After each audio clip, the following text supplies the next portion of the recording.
जय हिंद साथियों, लक्ष्य डिवीजन चैनल पर आप सभी का हार्दिक स्वागत और अभिनंदन है। और आज आरपीएफ का जो सीरीज चल रहा है वंदे भारत सीरीज का चौथा क्लास है। और आप लोगों को पता है कि हर क्लास में सिर्फ 10 क्वेश्चन डाला गया है ताकि आप लोग 10 क्वेश्चन को पढ़ो और 10 क्वेश्चन कंठस्थ हो जाए, याद हो जाए, ठीक है ना। इसीलिए कम क्वेश्चन रखा गया और बेहतर क्वेश्चन रखा गया। तो ध्यान दीजिएगा, ये सारे के सभी जो 200 क्वेश्चन है, ये 200 क्वेश्चन प्रीवियस का है।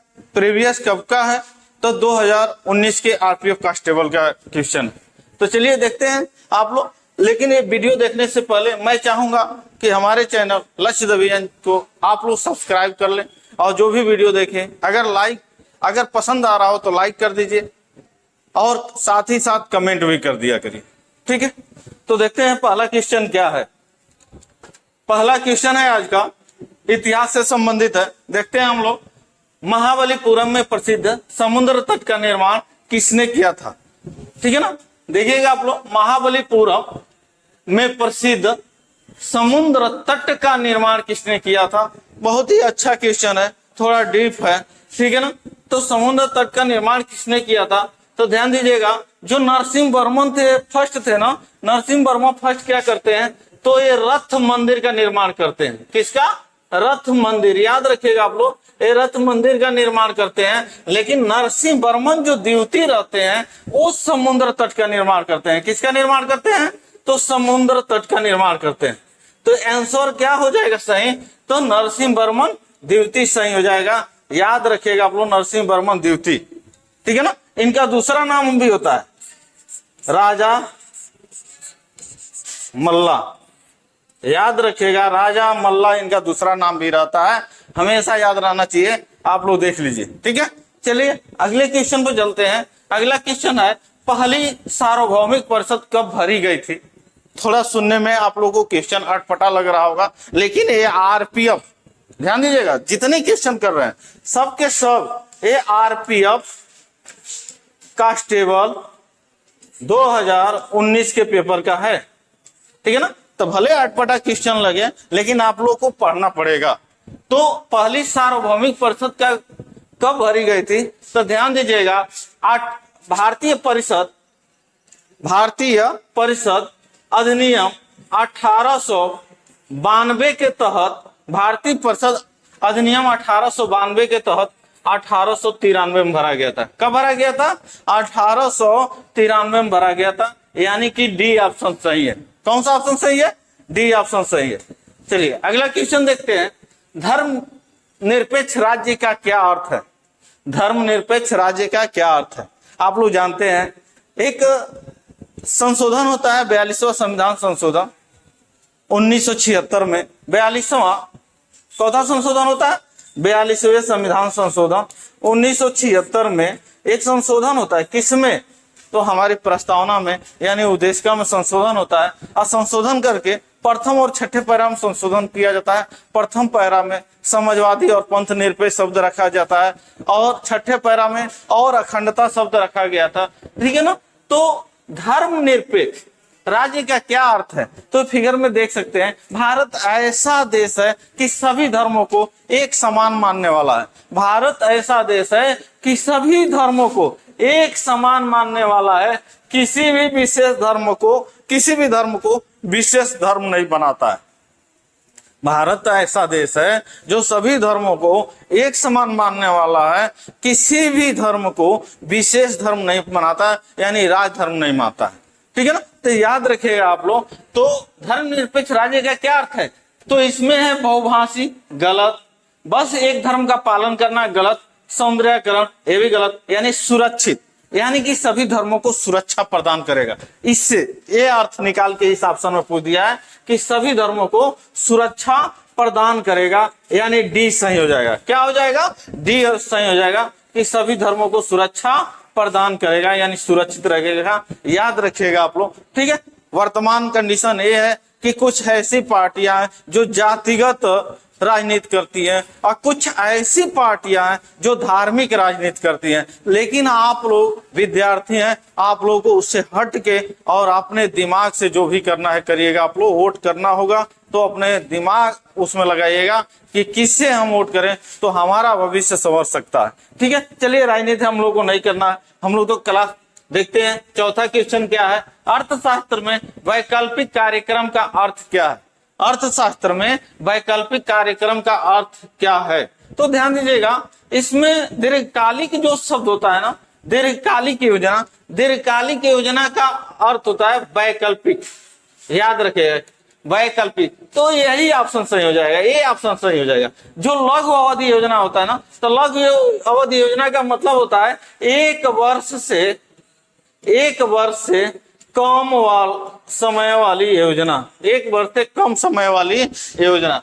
जो वार्षिक योजना होता है तो इसका तो सीधा सीधा है, एक वर्ष वाला योजना यानी वार्षिक योजना, एक वर्ष वाला योजना।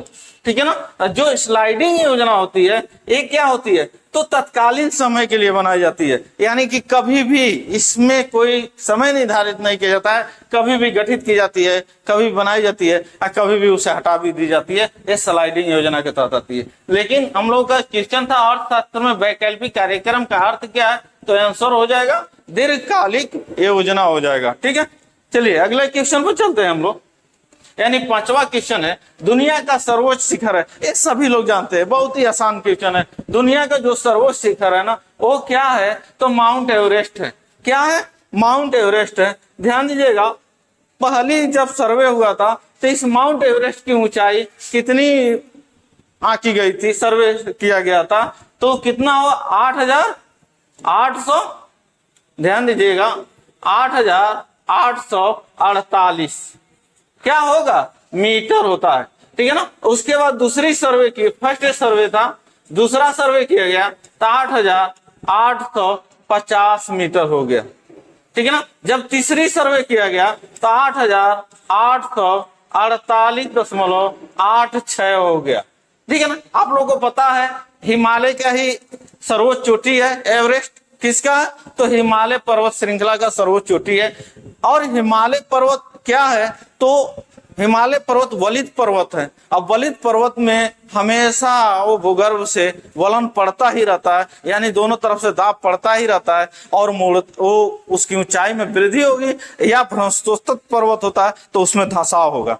तो आप लोगों को पता है जैसे छड़ी लेते हैं हम लोग, छड़ी को जब दोनों तरफ से दाब डालेंगे और छड़ी अगर लचीला होगा तो या तो ऊपर की तरफ मुड़ेगा, ऊपर की तरफ मुड़ता है तो वलित कहलाता है, नीचे की तरफ मुड़ता है तो उसे धंसाव कहलाता है। तो वलित, ये हिमालय क्या है, ऐसे ही दो प्लेटों के दाब की वजह से इसमें बलन पड़ा यानी मोड़ पड़ा तो ये हिमालय की उत्पत्ति होती है। टेथिस नामक सागर था, हिमालय की वहां उत्पत्ति होती है और लगातार इसकी क्या होती है, वृद्धि हो रही है, यानी दाब पड़ने की वजह से लगातार वृद्धि हो रही है। तो उसी के सर्वोच्च चोटी माउंट एवरेस्ट है तो उसकी भी वृद्धि हो रही है। पहली बार आंका गया तो कितना हुआ था 8,848, दूसरी बार बढ़ के 8,850 हुआ, लेकिन तीसरी बार सर्वे किया गया तो 8,848.86 हुआ। ये क्यों घट गया, जबकि वलित है तो बढ़ना चाहिए, तो ग्लोबल वार्मिंग के कारण घटा है।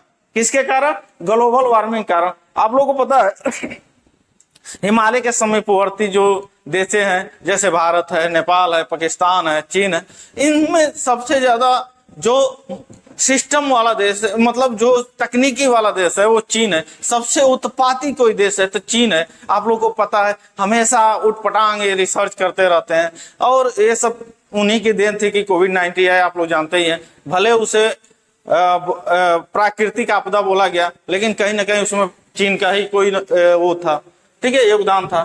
तो चीन में इतनी ज्यादा मशीनरी व्यवस्था है कि उसके वजह से ग्लोबल वार्मिंग का प्रभाव ज्यादा पड़ रहा है और उसी की वजह से घट के फिर कितना हो गया 8,848.86। लेकिन आप लोग क्वेश्चन जब ऐसा पूछेगा और उसमें उसकी लंबाई की बारे में पूछेगा तो याद रखिएगा तीनों, और जो भी ऑप्शन में आएगा उसी को ट्रिक मारिएगा। तो दुनिया का सर्वोच्च शिखर कौन सा, तो माउंट एवरेस्ट है, याद रखिएगा। चलिए अगला क्वेश्चन है, न तुर्की की कांस्य प्रतिमा किस मीनार में पाई जाती है। किस मीनार में? तो याद रखिएगा सिंध प्रांत के, कौन सा प्रांत? सिंध प्रांत में ये मोहनजोदड़ो है, सिंध प्रांत में मोहनजोदड़ो है। तो राखल दास बनर्जी ने, कौन? राखल दास बनर्जी ने इसकी खोज किया था। तो उसी खोज में इसका मतलब जब खुदाई हुई थी तो उस खोज में, रिसर्च में क्या मिला? तो नतर्गी कांस्य प्रतिमा मिला। तो आंसर क्या हो जाएगा? मोहनजोदड़ो। आंसर क्या हो जाएगा? मोहनजोदड़ो। रिसर्च किया किसने किया? तो राखल दास बनर्जी ने, याद रखिएगा आप लोग। अगला क्वेश्चन है, योग के प्रकार में अर्ध पद्मासन, योग के प्रकारों में अर्ध पद्मासन की स्थिति क्या है? देख रहे हैं आप लोग, ये योग का एक मुद्रा है, ठीक है ना। इसमें पूछ रहा है योग के प्रकारों में अर्ध पद्मासन की स्थिति क्या है। तो ध्यान दीजिएगा, इसमें पक्षियों का, वो कुछ कीड़े मकोड़े का नाम दिया है। कबूतर गलत है, आधा लीली, यानी यही सही हो जाएगा। आधा लीली क्या हो जाएगा? सही हो जाएगा, ठीक है ना। आप लोग देख सकते हैं आधा लीली, उसी की भांति एकदम योग आप लोग को दिख रहा होगा, ठीक है ना। तो इसका आंसर हो जाएगा आधा लीली। अगला है, यदि संसद अनुमोदन नहीं करती है तो अध्यादेश की अधिकतम अवधि है। यदि संसद अनुमोदन नहीं करती है, कौन? संसद अनुमोदन नहीं करती है तो अध्यादेश की अवधि। आप लोगों को पता है मंत्रिपरिषद की सलाह पर, मंत्रिपरिषद की सलाह पर राष्ट्रपति अध्यादेश जारी करता है। किसके सलाह पर? मंत्रिपरिषद की सलाह पर राष्ट्रपति अध्यादेश जारी करता है। एक कब, किस कंडीशन में करता है?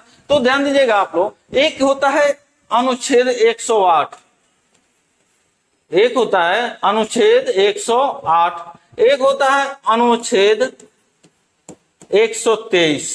क्या होता है? 108, 123। 108 में ना संयुक्त अधिवेशन की बैठक को बुलाता है राष्ट्रपति, लेकिन एक अनुच्छेद 123 के तहत अध्यादेश जारी करता है। अनुच्छेद 123 के तहत क्या करता है? अध्यादेश जारी करता है, और दोनों अपने अपने सदन को बैठते हैं। 108 के तहत दोनों एक जगह बैठते हैं, सेंट्रल हॉल में बैठते हैं, लेकिन अध्यादेश के समय दोनों अपने अपने सदन में बैठते हैं। तो जब अध्यादेश जारी राष्ट्रपति करता है ना, तो ध्यान दीजिएगा, अध्यादेश जारी करता है तो कितने माह के लिए? तो ध्यान रखिएगा आप लोग, वो अध्यादेश जारी होता है 42 दिनों के लिए। कितने दिन के लिए होता है? 42 दिनों के लिए अध्यादेश जारी होता है। उस 42 दिन में अगर कोई कानून बन जाती है तो कब तक? ध्यान दीजिए, 42 दिन अध्यादेश जारी होता है तो 42 दिन तक ये बैठ के चलेगी। कब तक चलेगी? 42 दिन। उसमें जो कानून बनता है कब तक के लिए बनता है? 6 महीना। तो कितना अवधि ये टोटल हो गया? तो 6 माह और प्लस 42 दिन। यही हम लोग आंसर में ढूंढने की कोशिश करेंगे। 6 महीने असीम, 6 महीने और 6 सप्ताह, यानी सी ऑप्शन सही हो जाएगा। 6 महीने और 6 सप्ताह वाला सही हो जाएगा, यानी कि 42 दिन यानी कि 6 सप्ताह, ये आंसर सही होगा। देख लीजिएगा आप लोग, ठीक है। चलिए आगे चलते हैं। अगला, रेडर शब्द किस खेल से जुड़ा है? इसमें तो जब फिगर लगा दिया गया है तो ये आसान हो गया है, बहुत ही इजी हो गया। रेडर शब्द, लेकिन समझने के लिए बेहतर है आप लोगों को, रेडर शब्द किस खेल से जुड़ा है? तो फिगर से ही समझ में आ रहा है, कबड्डी से जुड़ा है। किससे जुड़ा है? तो कबड्डी से जुड़ा है। लेकिन होता रेडर कौन है? किसके लिए बोला जाता है? रेडर किसके लिए प्रयोग किया जाता है? तो आप लोग पता होता है, पक्ष और विपक्ष दो होते हैं। कौन? हर एक खेल में एक पक्ष होता है और एक क्या होता है? विपक्ष होता है, ठीक है ना।